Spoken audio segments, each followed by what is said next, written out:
set 'em on fire. Welcome to my empire.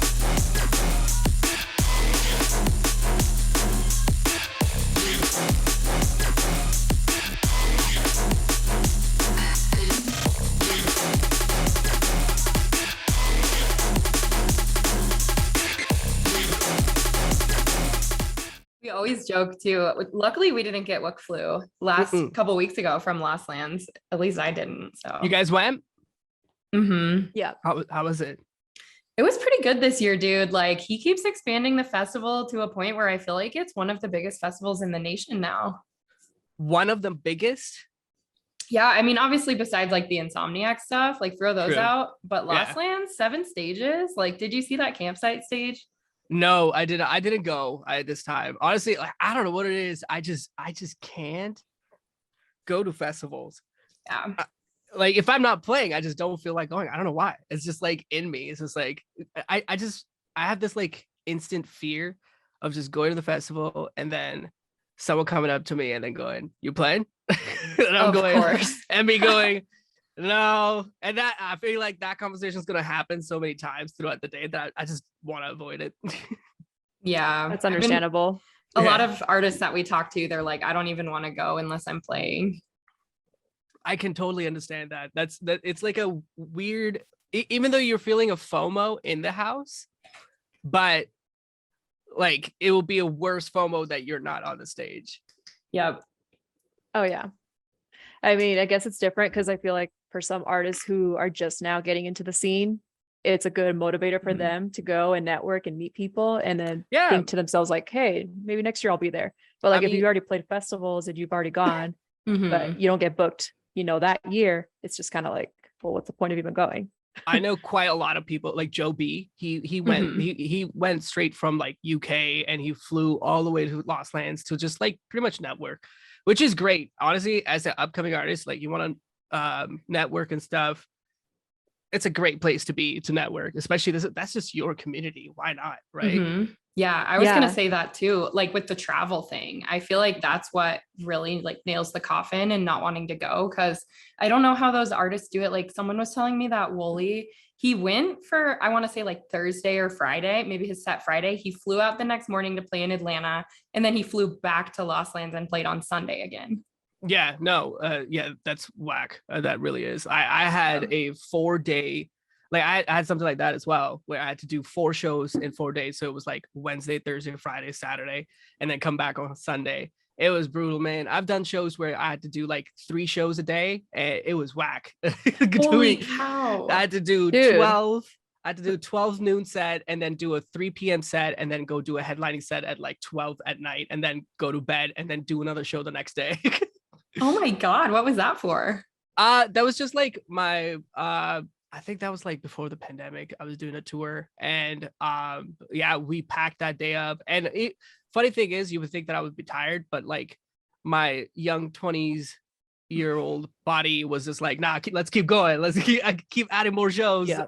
But my agent was like, wait till we get to the bed, buddy. Your agent's like, slow down a little. Yeah, dude, when we went to Lost Lands, I mean, we only went from Thursday to Saturday and we left Mhm. back home Sunday because we just could not do the full weekend.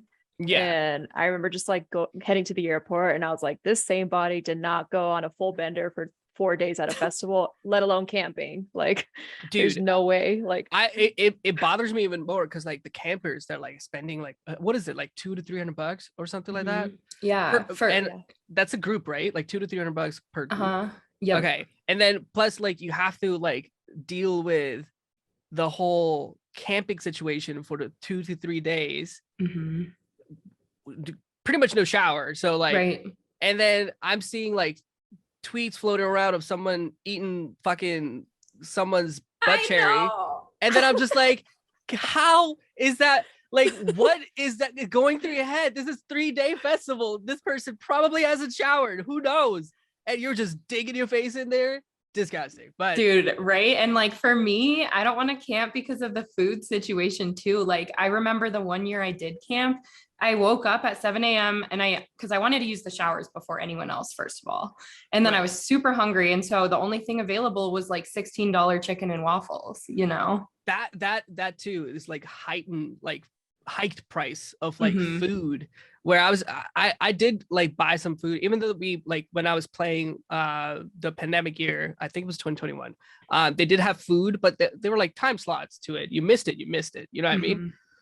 So like every time I missed it, I was just like, fuck, now I gotta go like buy a $17 fucking waffle like that I could probably make at home for $2. Yeah. Oh, and we were talking about how I spent $40 on 2 vodka Red Bulls, which is like so expensive. So so apparently the year before they had an open bar concept for the artists in the backstage. The year I was in, they did not have that. So I didn't buy too much because I was just like, I'm just going to like enjoy the festival the way it is and just like drink water. That's what I'm gonna do. But I ended up like seeing one of like, I'm not gonna name who, but like she works at like a merch company. And she told me later that like, dude, I'm not joking, like the entire 3-day festival, I ended up spending $3,000 on just vodka Red Bulls. $3,000? What? And I was just like, what do you mean you spent on yourself? They're like, well, no, I had a group of people, but I was buying. So I was just like, you're nuts. First of all, $3,000 is a down payment on like a secondhand car. Like, fuck you. I don't have that kind of money. Like, what? I don't have any comment. There's better ways to use that money, but Right? Okay, to each their own. I'm like $3,000. I could go on a 2-week Europe trip for that. That's a 3-day what? fucking Lost Lens fucking Wook festival, and you're spending $3,000 on there. What are you doing? Holy crap, man. Must have been the company card. It probably Are you sure it was. wasn't 3,000 pesos or something? No, it was definitely USD. She came from Canada, and I was just like, this is wild. Ooh, and Canada too, because their dollar's less than ours. So that would ding them. I'm guessing that probably was about 45 in Canadian. Bro, I don't know, man. absolutely insane. I'd much rather just stay at home. I know. At that point, it's like you can get a better view from the live stream. That's what my dad always says. My mom's like, do you want to go to the big game? And he's like, I'll just watch it from my couch. Like I can see everything and I'll be comfortable. I'll wear my jersey. I'll paint my face. No problem. But I'll stay right on my couch. Got my beer. Wow. That's another thing that I don't get is like, I mean, I guess the experience alone, like so I never went to a hockey game in my entire life. For the first time I went to a hockey game, it was a home game in Edmonton. And my buddy was just like, you've never seen a hockey game, you have to come see. It's an experience that you would enjoy the most. And I'm just like, I kept on telling him, I was like, I've seen it. Like, I know what happens. People fight, like whatever, like, don't care, sports. So he's like, no, you gotta come. So once I went there, it wasn't so much of just like watching the game happen. It was like, it was a home game and everyone was in it together. It's kind of like live shows. If you kind of like look at it, it's like looking at a stage in a rink area, and then you're actually like involved at this point. So I guess like that part is only given when you're there. But when you watch it off the TV, you have the luxury of like sitting down and just like conversing, call someone, or like, be at home. But you won't get the experience that you could get at a live ring or a live stage. You know what I mean? So though there might be some people who are just like, I need to save money, I'm going to sit on the couch. But I bet there's people who are just like, nah, I need to experience this shit live. Oh yeah. It's like the adrenaline rush too. Like when I'm deep in the stage and I'm there with all my friends and there's like fan clackers everywhere. It's it's a different vibe. Ban fan clackers, please. Ban fan clackers God. 2K22. So how did this thing come about? Like the DUBSTEP FBI? I wanted to ask you guys that question. So now you're interviewing the Uno flip card. No, not even flip it. Like I feel like it's so important to ask people who have this like kind of thing going, and I feel like people don't get to explain themselves, even though they're there for like. I'm guessing this is a podcast that's going to be uploaded, right? Yeah, absolutely. I don't know how many times you guys have talked in a podcast about yourself. You know, not really, which like I appreciate you asking that question because I love to talk about myself, you know. Of course. So I just want to, I just, because like I seen some interviews just like floating around on like Instagram reels and like Instagram posts. But like I've always seen that name DUBSTEP FBI, but like Yeah. I don't know how that came to me. So I just want to know how y'all start and stuff. Well, Oh I'll turn it boy. over to Chrissy because it was initially her idea. Okay. Yeah. So I grew up in Denver. I've always been a raver. Like I would always go to Red Rocks during high school and stuff. And then I went to my second EDC Vegas in 2019. And that was like the first major festival where I actually got to meet my internet friends in person. And I met like dozens of them. I was like, oh my God, like I love this feeling of being able to connect with people. I was just so happy and excited about it after EDC that I got back to the hotel room and I was like, how can I create a community where not only my friends who are like tractor DJs can put out their mixes on, because like that's really what I wanted was like a platform basically for them to put mixes on. But how can I create a community where we can all feel this like sense of warmth outside of the show? And so I came up with the name DUBSTEP FBI, which is Filthy Beat Inspectors. So it's kind of like a What? play on words. It's the Filthy Beat Inspectors. That's so dope. Yeah. And then it was winter of 2019. And I had a logo and I had this idea, but I was like actually a little too scared to launch it by myself. And so I told Jessie about it and she really gave me that push. She was like, no, like I'll jump in on it with you. Like I'll help you do socials and marketing. Like we got this. Like she was the one who hyped me up to the point where we actually launched it in January of 2020. True. So So it's been almost like 2 years of just like constant podcasts and like interviewing people. we started out with mixes and then COVID Okay. hit and we did live streams, which actually like kind of launched us, you know. Okay. COVID, everyone was on their screen. So we were just like doing a huge content dump and like getting our tractor DJ friends to throw down on Twitch. That's And so then dope. it wasn't until I think it was in August of 2020 where Yeah. I don't know how we got this idea. We were like, no one's interviewing dubstep artists. Like we should. Definitely. No, y'all do. That's huge steps for like bringing the community around. Like I feel like that's the coolest part about our community as dubstep people. Like there's always going to be like the community as like the major component because you want to make sure that like everyone's striving with like that scene, regardless if whether it be dubstep or drum and bass or anything. But I feel like us bass people are just like, nah, we gotta be together and we gotta like help each other and stuff, which is sick. I feel like that's always been like the typical plur of like everything, which is dope. I'm so happy you guys are doing this. Yeah, we're just all about bringing the community together and hyping others up, lifting others up. And, you know, we may not know it all. We don't want to. We know that we can learn from others. And we also want, you know, to help artists like you and just we want other people to see that you're a normal person too. And that anyone can do it and just hear your side of the story and just have it be very casual, you know, like it's not very cookie cutter where it's like we have a list of questions and then you ask each question. It's just very casual, just a conversation. And we just like to have fun, you know, as it should be. I remember I had a full interview with UKF and my man over there had like questions that I never thought that I would be interviewed about. And he had it written. So it felt very like, you know, answer this, answer that. But it was due to the fact that it was an article. You know what I mean? Like a UKF, like full article on me. And then that's when I understood. I was just like, all right, that makes sense. But if it's like a good conversation, I feel like that's so much better of a hit because like it just feels right because you get to know everyone. No, exactly. And like, we don't really know production at all. Like, we're not here to ask you what your breakdowns are or like anything. Like the most will be is like, do you prefer Fruity Loops or Ableton, you know? So like, it's kind of fun because the artist gets to just chit chat and like, we're really just here to have jokes and have fun and stuff. So fair enough. Okay. All right. Yeah, that's kind of how it started. But I mean, since then, now we have a street team of over 20 people around the nation.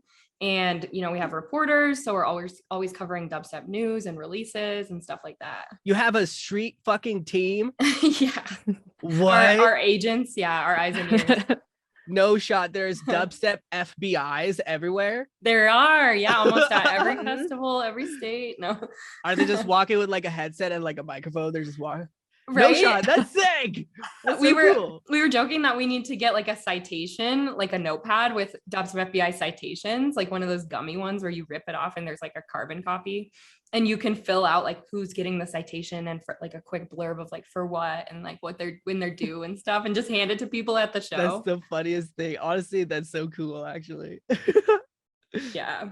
Yeah, I we wish need I to do had that. The brand lends itself to like so much brand identity stuff. Like we always say that we're investigating people, like we've uncovered details, like it's literally endless, the possibilities. Yeah, you guys could potentially like do a true dubstep instead of a true crime, and that'd be hilarious. True dubstep. Oh my God, I love that idea. That would be hilarious. Right, sit down. Yeah, no, I'm like keeping my notepad of ideas.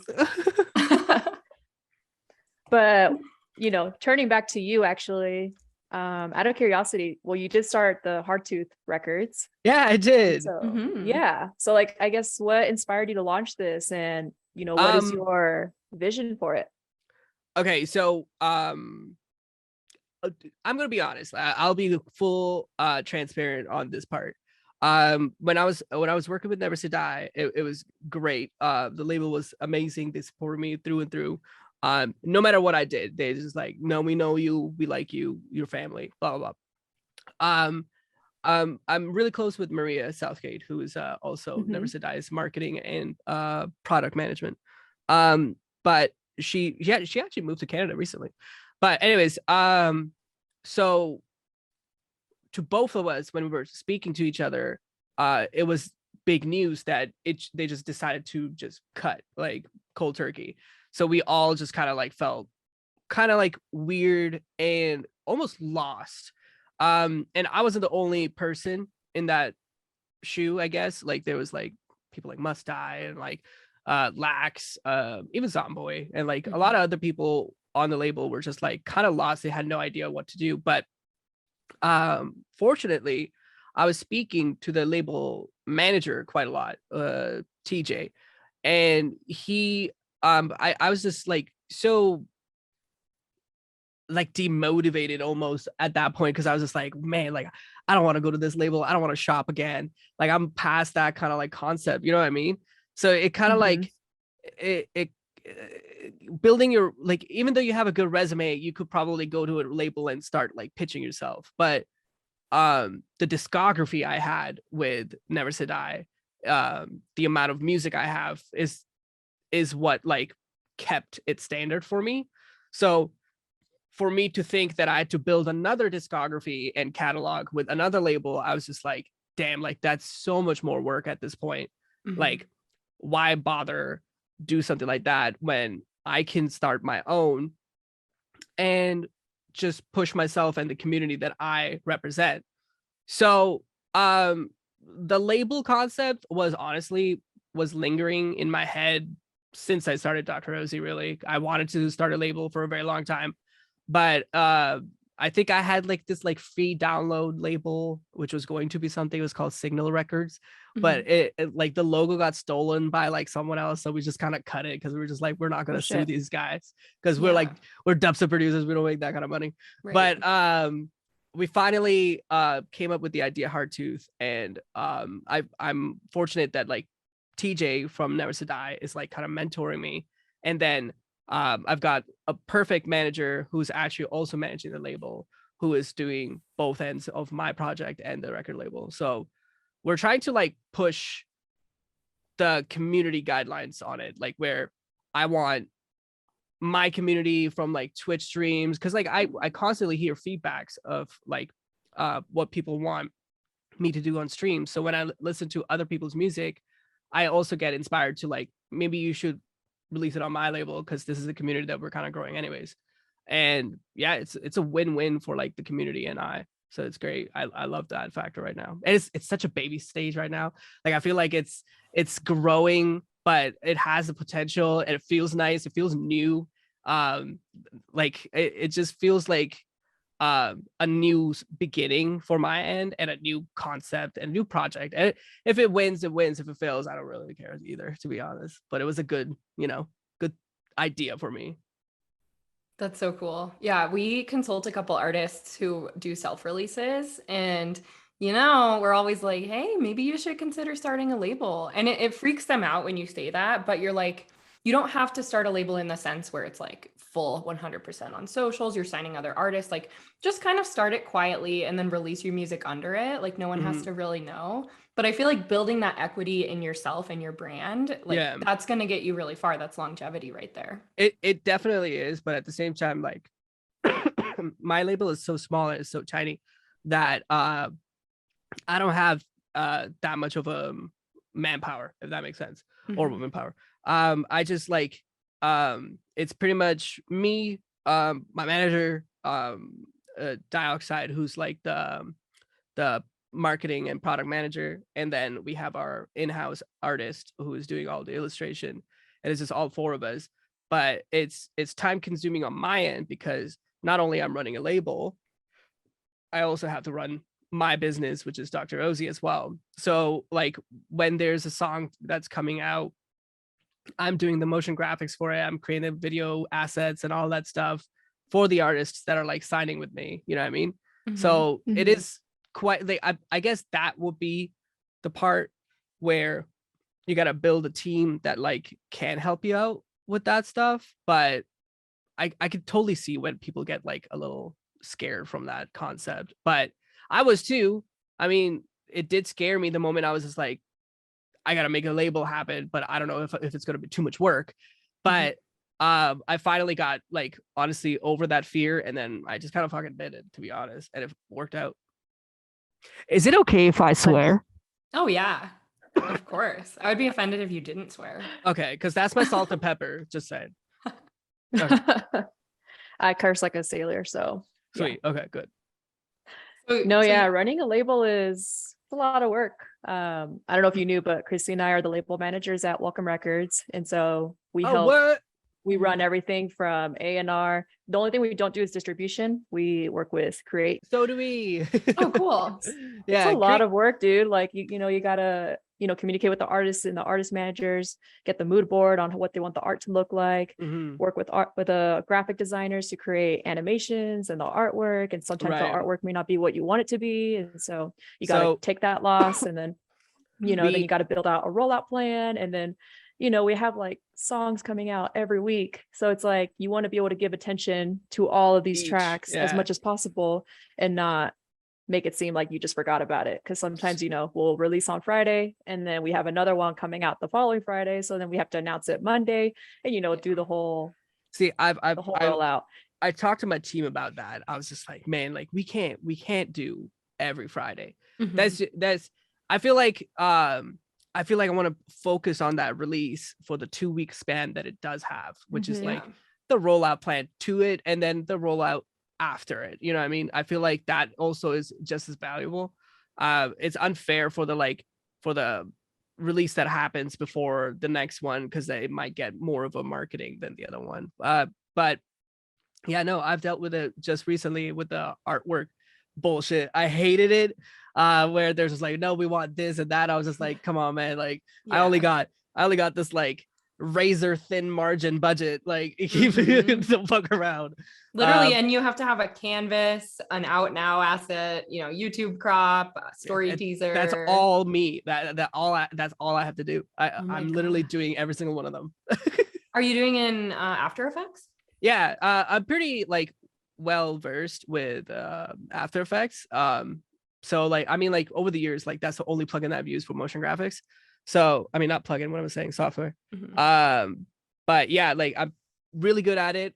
Whenever I need help, I always ask like one of my friends who works at DNEG. Do you guys know where DNEG, what DNEG is? I don't think so. Okay. DNEG is like a pretty big graphic visual effects company. They're like, yeah, DNEG. They've done like literally every Marvel movie and like they've done quite a lot, like even Lord of the Rings and stuff. They're mostly really good at like creature designs and stuff, character animation. Yeah, but my buddy works there and he does the motion graphics end for that, so I always ask him for questions. So that's a good plug, dude. Yeah, he's my best friend actually. Wow. Yeah, so you're like, hey, I can't get this to look the way I want, or like I don't know what effect to use.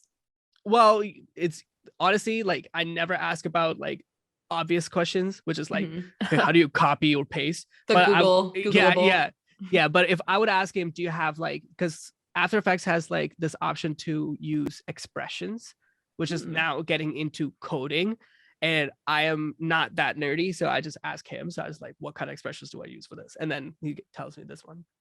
Wow. That's crazy. Yeah, I don't Damn. know. The art stuff is a whole handful.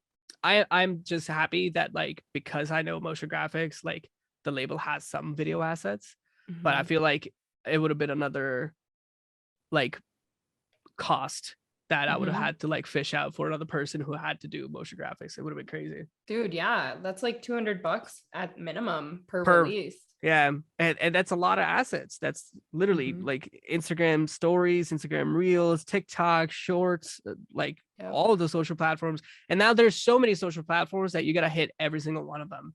And it's just Literally. Oh my Yeah. God. Ugh, Oh my such a God. It struggle. never ends. I remember when we first started DUBSTEP FBI and like a year after into it, I was like, never, you'll never see me on TikTok. I'm never going to start a TikTok. Hell no. And now that's like what we need. Yeah. So like, It's we like have one to of be- our biggest platforms now. literally one of our biggest platforms. And now we I've- have to like constantly be posting on it. Uh-huh.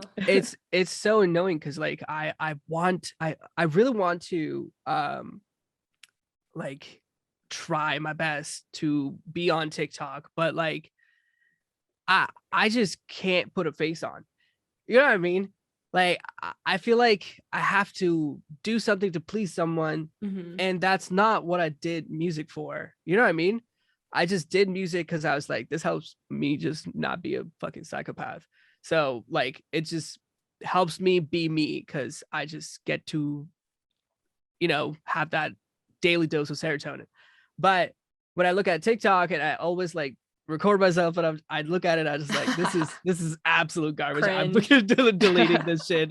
And I'm like literally throwing my phone off the balcony. I don't care. Like I hate this shit. Yeah. No, at first when TikTok started getting big last year, I was like, oh hell no, well, you won't catch me dancing or doing like dance trends or whatever. But now it's basically just us like doing stupid shit at the rave, like holding up a calculator in the crowd or something. Like that's the kind of stuff we post. So I found a little cheat sheet, if anything, like recently, pretty much like a week ago, if anything, since I'm doing Twitch streams. I have these like hidden gems that like when people ask me questions, I kind of like explain it to them. And I'm like, this is what I could post on TikTok. I already did it. So I just got to chop it up. And I actually align my next 6 weeks with like TikTok and shorts videos. So I'm just like happy about that. My manager's like, cool, good interactions. And I'm like, thanks. Yeah.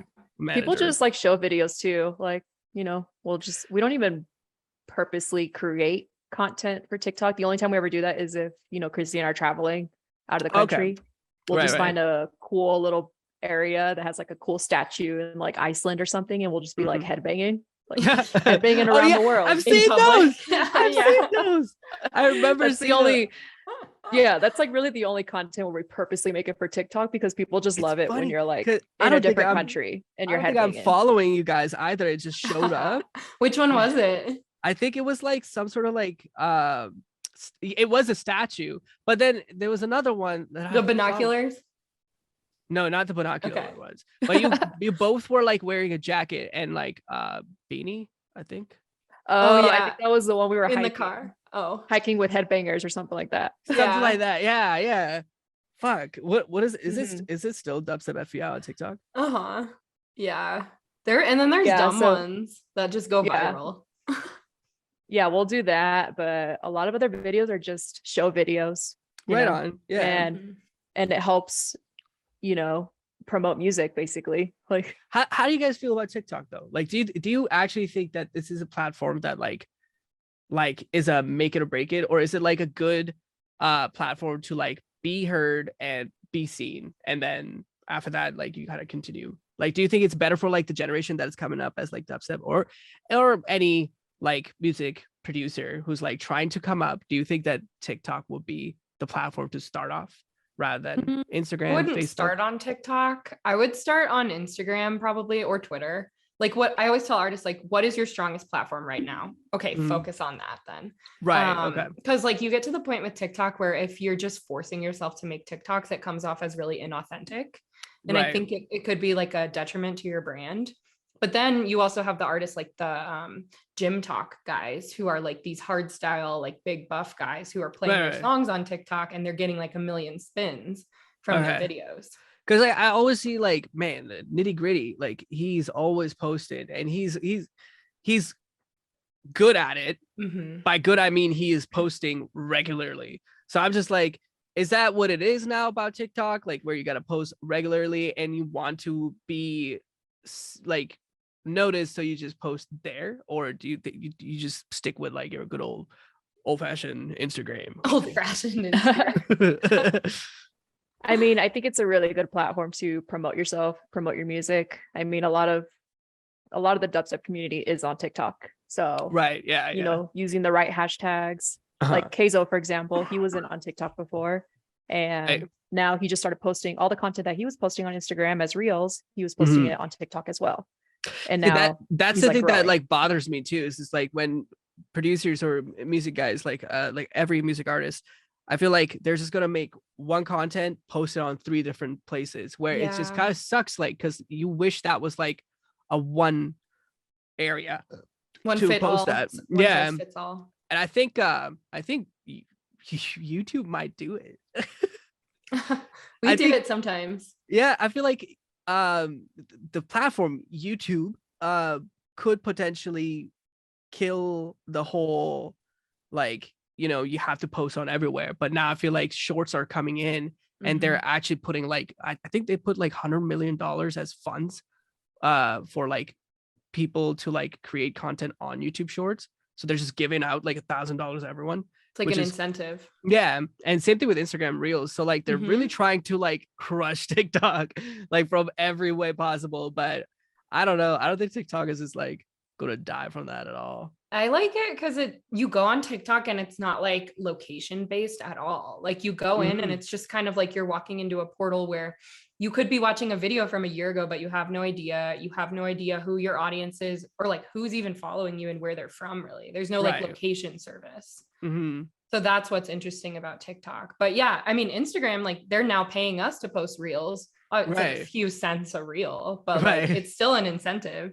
Yeah, no, I mean like it's great, but they don't care about Canada. Clearly, I tried to sign up for it. And they're just like, nah, America only. And I was They're like, you wish. I was just like, Like- and the like, funny part is bye. they used to give me notifications, be like, do you want to make money? I'm like, yes, I do. I think someone's probably texting. No, I thought I was popular, but I'm not. Don't you hate that when you're like working and you're like, I should check my phone. I bet people are hitting me up. And then you No. stop what you're doing and you look and it's like No nothing. notifications, and you're Not just even like, like, yeah. Not even like your a mom. screen time. Yeah, the most I'll get is just like Gmail spam. right, yeah, that too. Or like I have this like weird I tried to like watch my weight. What is this fucking app called? Better Me, and it gives me a notification, so I feel like I have friends, but it's just the app. I hate that. It's such a buzzkill, dude. RIP. Well, we have what we call the lightning round. I'm sure if you've seen our podcast around the internet. I have not heard about the lightning round though. Got some stingers in here. Okay. We're just going to basically spit some questions at you. Like these are actual questions that we wrote down and we're going to Okay. put you on the spot, but it's meant to be Sick. fun. Just try to Alright. answer as quickly as you can. Okay. I love anxiety. Let's go. All right. Everyone always thinks we're gonna grill them. Okay. All right. So first one is, if a bison stomps in the field, but no one is there to hear it, did it really happen? What? If the bison stop, what?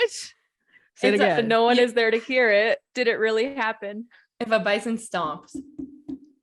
If and there's no one in the field to hear it, right? Uh-huh. Did I get the question wrong? Mm-mm. But yeah, I mean, it did happen because the bison is just hanging out.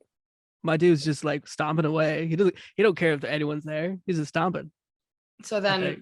in that same vein, would you rather stomp the bison or would you rather have the bison stomp you? Whoa. I don't want any stomping to be recurring. But I would much rather want the bison to stomp me in my life. Let's go. Ground pound, baby. Yeah. I pulled that one off your Twitter. I saw you use that as a caption. My Twitter? I think so, yeah, or like on Instagram a couple weeks ago or something No for your way. new song. Oh, that's probably Nathan. Just like he Oh, get. Honestly, Nathan, my social media manager for the label management and me, like he knows me and the way I speak, so he just does it. So I'm just like, you do, boo. oh my God, that's so funny. Because like after talking to you for like 45 minutes, I would have guessed that was something you would say. Yeah, no, Nathan knows me inside out. Well, my humor, if anything, he knows my humor really well. I'm actually seeing him at Riverside in LA. I'm playing on the 27th. Ooh, Which Riverside, I'm super excited. motherfucker. Yeah, Fun. exactly. I just said that the moment my manager said like you're playing there. I was just like, oh shit, Riverside, motherfucker. Haven't been there in a minute. Should be interesting. Where are you guys from? I'm from San Diego, Okay. but we both and Chrissy's from Denver. We both live in Denver. Oh, okay. I was in Denver not too long ago. Oh yeah. Yeah, face offs, Yeah. right? Yeah. I was playing Mhm. for Amplitude. Mhm. Yeah, I love Dom. He's amazing. He's a great guy. Yeah, he throws How a was bunch the of show? shows. It was really good actually. Because like last time I played there was probably 3 years ago, for Dom. And Yeah. they really vamped up the venue by a lot. The venue looks really cool from what I remember I played before. There's new sound. There's like there's an LED wall now somehow. Still really close to my back of my head, but Yeah, the good old basement, man. yeah, no, shit was sick though. It was really really cool show. I think that was the show where fuck, I don't know how to like. This guy came up and he legitimately told me I don't know how to react to this stuff. He started tearing up and his eyes started watering and it's loud as fuck. Like I'm literally right beside. There's no green room, so I'm just beside this stage. There's no green room. Yeah. Yeah, and he just came up and he starts cheering up and he's just like, I'm just gonna let you know that my name is this. I was like, yeah, and then he goes, your music saved my life. And like, I don't know how to take that brick of emotion, like, especially in a loud environment. I don't know how to be emotion back. I don't know if that's like me not being an empath or something. I don't know. But I feel like that's such a conversation that I don't know how to respond to. So I said, oh, fuck. Well, I hope you feel better now. And I just left it there. Because I don't know how to respond to such an emotion, like, because I the song that he was talking about was Pitchfork and Fire, and I made that song and literally just like sweat in my butt, like in my underwear, and just fucking doing shit all, smoking a bunch of fucking cigarettes, and that's all I did. There was no emotion fucking contacted to it. I was just making a banger. That's all I was trying to do. Yeah. But my dude just came up and it was like, it saved my life. And I was just like, fuck, like, what do I do here? Yeah. And then that's one of those where like after the show, you're like, oh, I should have handled that a little differently. And you're like, I felt bad. I felt bad because I understand like maybe he had an emotional connection to it. And I did give him a hug and I said, like, I hope you have a good night. Blah, blah, oh, that's blah. good. Leave it at that. But like, I didn't know with that sentence, what was I supposed to do with that information? Because I couldn't get it. Because I never thought that someone would come up to me and be like, this saved my life. And I was just like, I don't know. Like, I'm glad. Thank you. I'm really happy that you are safe. Yeah. That's the best I could say, but I didn't know what else to do. But Denver was that show. But yeah, I mean, next time, like, you guys should definitely come to the show. Next, I think we're doing the phase 2 after December, and we're actually, so before we'll keep the lightning round going. I am going to do Hard Tooth showcases only in Canada to start sick. with. So I'm going to do showcases going from Vancouver, like pretty much from east to west, all the way to like Montreal or even hopefully like Nova Scotia. But if that goes really well, we might be doing showcases in America. And if America goes well, then we might be doing showcases in Europe. So we're definitely doing Denver. That is like 100%. It doesn't make sense to not to. But Mhm. it's already in progress. But if I do my phase 2 tour and I hit up Denver again, you guys should definitely come. Yeah, absolutely. We would love Yeah. to. That'd be great. Just Yeah, let us we'll know. keep an eye out. But we're always down. Like if you want to get food or drinks or like show you the hot spots in town, like we're here. I'm down. I Tour honestly, guides. it's the worst when like I don't have like I was playing what was it, Seattle. It was me, Bomber, and Point Blank, and we were playing a show together. And and everyone was just like, all right. Well, first I asked, hey, do you guys want to like go out to eat? Like, I'm starving. And Mhm. they were like, oh no, like first Bomber said, like, I'm not coming because like I've got friends to like hang out with. They're gonna like pick me and take me to the venue. I was like, all right. And then Point Blank goes, I've got friends too that like Aw. and then I'm at the hotel and I'm just like, I guess I'll just order pizza. Yeah, yeah. You're like, well, I don't have any friends. I Yeah. don't know anyone here. Most people don't realize that like it's a lonely ass fucking job to be a DJ. Mhm. But I mean, I asked for it, so I don't really care. But I'm mentally prepared to like not have friends. It's like solo But, traveling almost. Mhm. yeah, pretty much. I mean, like I feel like other things make up for it. Like when I'm like at the airport, I get to like people watch or like Mhm. I do That this makes weird. up for it. Yeah, like I do this Be a like creeper. yeah. I do this No, like just kidding. stupid game of like just putting a story behind someone. Yeah, I don't know if you guys did that, but I still do it to this day. It's like this childish habit of mine where I look at an individual and I create a entire life story about them, and then I just leave it be, and I just continue making a little life story about someone You're else. like the only person at the whole airport who's not on their cell phone then. Sometimes, yeah. So I'll be on my phone and then I'll be like, okay, it's been like an hour and a half of TikTok. Let's just like get Yeah. off this for a bit. Oh my God. That's so funny. Yeah. I All love right. it. Well, like I said in the beginning, we were looking for short answers, and that was a 10-minute answer. So we'll move on. No, I'm just kidding. You're detained. You're receiving a citation for that. That's Sweet. your first one. I get served in Canada. Yeah. We have agents in Montreal, so Oh, true. Mhm. That's actually Yep. badass. I'll take this one. All right. Yeah. Which one do you prefer? Insta Live or Twitch? Twitch. I knew you- 1000% Twitch. That shit's Good answer. fucking sick. Like honestly, like okay, to be honest, I'm actually like I am thinking about moving over to YouTube because Mhm. the algorithm on Twitch is actually pretty ass. Like it's they're not they're I feel like you have to market yourself on other platforms to get people to come to Twitch. Yeah, which is kind of you like drive traffic. yeah, that's unfortunate. With YouTube, I feel like it kind of just goes like you're live and then people get to find out. And then like I don't know, but Twitch is working out really well so far, but I will be switching to YouTube eventually. Cool. Yeah, we'll keep an eye out. If we do see that you streaming, do you ever like tweet that you're streaming or when you Yeah, go live? well, it's been like honestly, it's been like almost 3.5 years of me streaming every Tuesday, Wednesday. Oh, cool. Yeah, so I start at 11 a.m. EST, so I'll go like 3 hours of that, and I talk about like bunch of shit. It's quite a lot of fun actually. Sweet. Yeah, we'll jump in the chat next time. Do it. All right. So, which city would you say is the true base capital of the Okay. world? Of the world, okay. I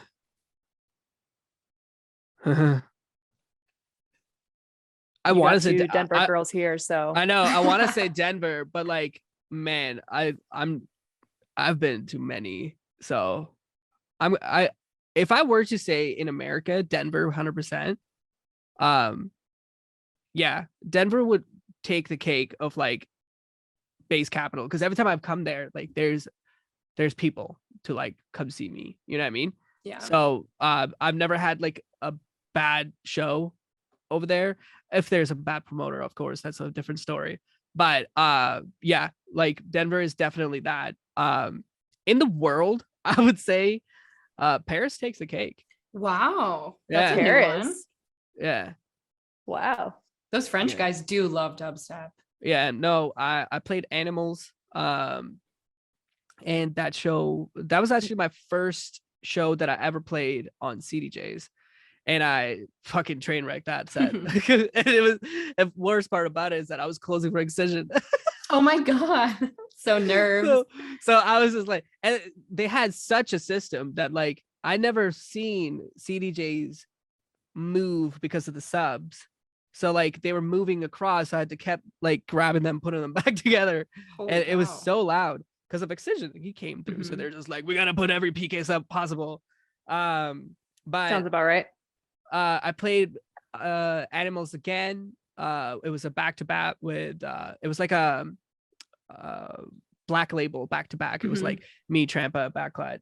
Oh, And fun. we did Wow. like a full thing. And yeah, Animals was the coolest thing I ever played. And there's so many people, like rampage worthy amount of Mhm. people. So yeah. Denver is the base capital of North America then. Yeah, I would say that Okay. 100%. Okay. We'll take it. Yeah, y'all got your own continent, Yeah. like this is you. And then the other one I would say in South, I would say it's Argentina, 100%. Oh my gosh. Really? Yeah. Ah, Argentina. Interesting. What was the fucking Buenos Aires? Mm-hmm. That Damn. was They that like place. dubstep? Yo, it was so crazy. It was a UKF show. It was me down like phase 1, and Metrics and Future Bound. And it was such a show because like I had pictures of me floating around Instagram, hashtag where's Dr. Rosie, something like that, or like something in Spanish. And then there was just pictures of me just like hanging out in the balcony, and then everyone keeps taking picture of me to find where I am. So I had never felt that celebrity-esque like feeling. So I was just like, hey, yo, like paparazzi and shit. Like, so at the end of the show, they told us that like we have to like stick with the security because there's people outside waiting for you guys to like say hi. And we were like, what? Like there's like 5 6 people. No, they opened the door. There's legit a crowd screaming to get our attention so we can walk to our van. Literally one direction all the way. I was feeling like Zayn Malik like Holy. 10,000 times. And I was just like, this is fucking sick. I love this shit. I want to come back here. Argentina? Wow. Like you Yeah. probably had never been there before. No, that was my first time Oh ever my being gosh. in Buenos Aires. And that was the coolest show that I ever played. Mexico is another like one of my highest ones, but like Yeah. I've only played like once in both cities, right? But everyone tells me Mexico City is definitely a South American like capital, Mhm. but for bass music. But yeah, those cities that I played, Buenos Aires and Mexico City, definitely craziest shows I've played. Wow. I'm gonna remember Well, that. Yeah. yeah, Mexico, like I find it easy to believe, but Argentina, yeah, I always seen it as like a techno and house. Uh-huh. Yeah, no, like City, I was but I was yeah. surprised myself, but it was a sold out show. It was like it was a really good lineup, and it ended up selling out completely, and it was great. That was I stage dive there. That was my last stage dive. Stage dive. Oh my god. Yeah, that was my last stage dive Goddamn. ever. Yeah, after that I never did it again because I felt bad for the girl that was under me. I actually saw her when I was flying. Oh my god. So And then you're I like, this is too late. Yeah, like what am I supposed to do? Rewind? No, but like Yeah. but I just kind of looked at her. I was just like, oh, you're about to get my like back onto your head. Like, and I say she Oops. had her face like Puss in the Boots face, like, you know, like just oh no, like She's like, I don't have a choice, make a decision. Yeah. So she got my back right over. I felt her imprint like on my back, and I was just like, I'm so sorry. And Yeah, then someone get this girl free merch. yeah. Well, after that, I quit. I was just like, I felt so bad that I was just like, this is actually dangerous. Like, I should probably stop doing this. How funny. Damn, you got some crazy stories. Sounds like you're pretty well traveled. Our next question is, how many IDs are you sitting on? 5 finished and 100 something unfinished. Typical. Yeah. Sounds Yeah. about right. Yeah. Who are your favorite upcomers? Magic by Leotrix. Dyadic. He's good. Skrillex. Oh yes. If Skrillex is an upcomer, then I don't know who's not. The Carousel Project, Imanu. Oh yeah. Imanu. Oh, I'm so Love sad that I him. missed his set at Lost Lands. He I think he has a really good set. He has good music, but I think he has a little time to go to play a couple more shows to like get like a perfect set. You know what I mean? Like the Yeah. crowd pleasers. I think he's kind of doing what he wants to do, but DJing is more like what the crowd wants. Right? Entertainment. Yeah. Yeah, I think those are the top of my head Love artists. it. We're gonna throw Skrillex out of there, but Yeah, everyone yeah. else.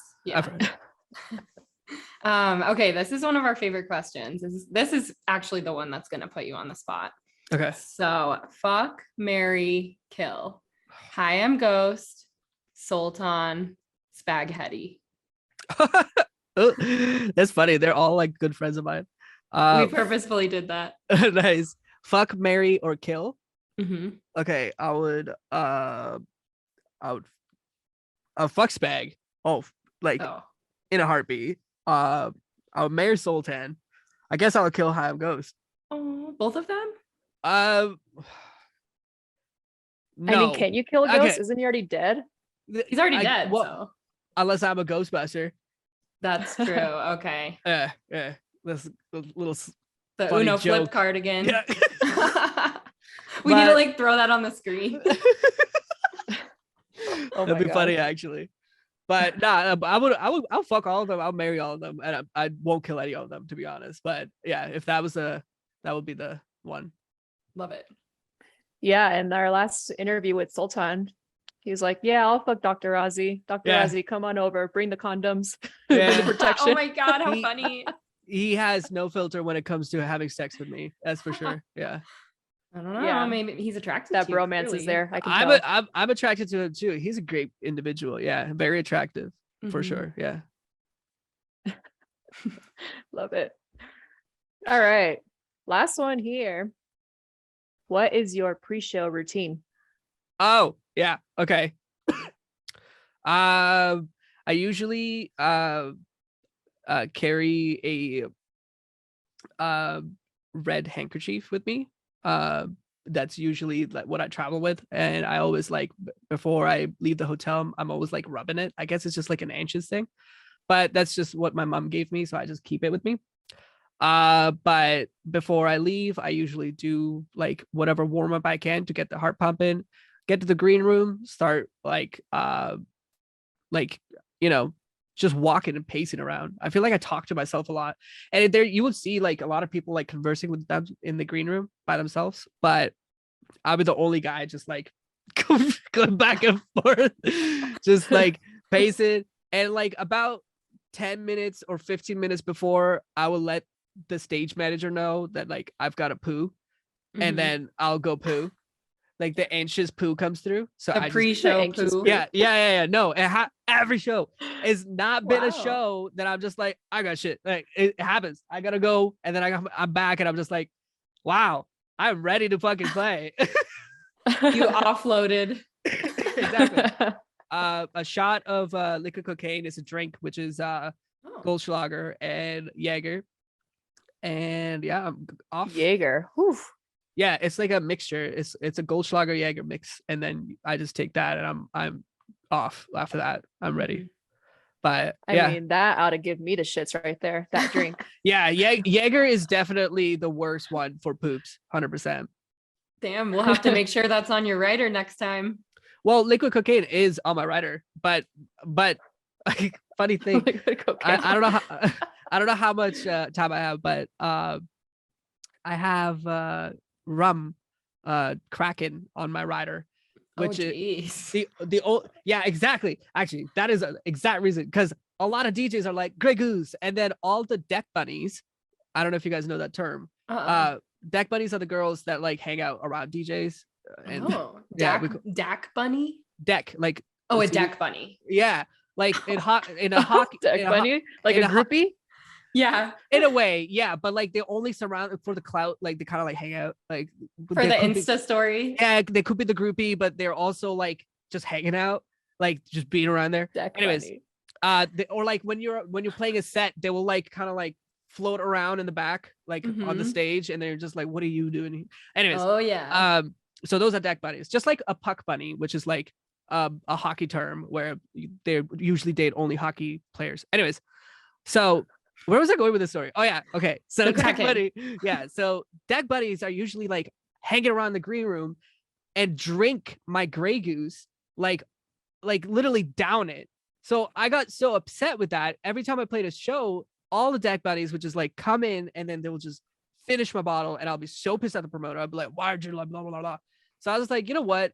I'm just gonna have the nastiest dark rum possible, and nobody will have it except me. So I put fucking Kraken in my rider. Wow, that you works, really, yeah, clearly. you really played that Uno card again on the Yeah. deck bunnies, man. Yeah, no, fuck them. Yeah. No, like there's a lot of times where, you know, like Christy and I usually will only go to shows if we know the artist, and you know, we'll go and hang out. I guess we'll be a deck bunny, even though Yeah, we're I'm like, there. oh, There's a that's neat. difference between when a friend shows up, then a deck buddy just invites herself in the fucking green room. You know what I Yeah. mean? But even then, like there are a lot of times where like if the artist does not offer us a drink from the writer, we'll just go and buy a drink from the bar, because like it's just out of respect, you know? Like That is a really like good thing to say, because like a lot of people just kind of assume that like when you come to a green room, you like once the I've done this mistake where I'll just offer a drink to someone, whether it be a girl or guy, and I'll give it to them, and then they'll be like, "Oh, sweet, now this bottle is mine as well," Mhm. and then they'll Open. start fucking pouring it in, and I'm just like, right, okay, I'll just give you one drink, buddy. Like, go to the Yeah. bar. And it's not like the bottle in the green room is gonna refill itself. you Exactly. know?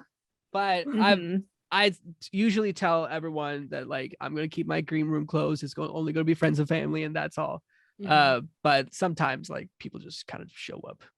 Yeah, depends on the So venue too. so yeah, next time you're in Denver, we're just gonna drink all your alcohol without even asking. You know what? I really am looking forward to that, because I don't know how you will react after Oof. drinking a bottle of Kraken. I was gonna say, Yeah, gonna have just to bring our kidding. other deck bunnies up to help us. The whole team. Actually, if you offer, we'll just pour ourselves a drink, but we'll just give it to other deck bunnies, or like Imagine you know. you guys are like deck buddies, you're just giving it all Like, to yeah, them. bunnies unite. That's funny. Uh, Well, that concludes the lightning round right there. okay, dope. That's it for the questioning today. Mhm. Okay, is that? I think wait. I think we will now release you. Mhm. But before we let you go, do you have any final words that you'd like to say to our audiences who are listening? Yes. This is a great thing. I absolutely enjoyed this. This was so much fun. We actually laughed, and Yes. I love that factor. And you guys are so down to earth. You guys are letting me open. And I think anyone who comes here, you guys are allowing them to open, which is awesome. But yeah, I think that's pretty much the best thing I can say about this. This is really cool, and I enjoyed this a lot. Hell yeah. Thank you Yeah. so much. You had a great personality too. Like I enjoyed Thank you. everything we talked about. For sure. Okay. Good. I'm happy. Yeah. I'm usually very shy, but when it comes to like trying to talk to people, I try my best. Yeah, we're not that intimidating. Come on. Okay, good. We won't bite, I promise. Yeah. Okay. But if you ever come out to Denver, don't worry, you'll have us. We can show you around Sweet. and Yes. hang out. I'll let you guys know 100%.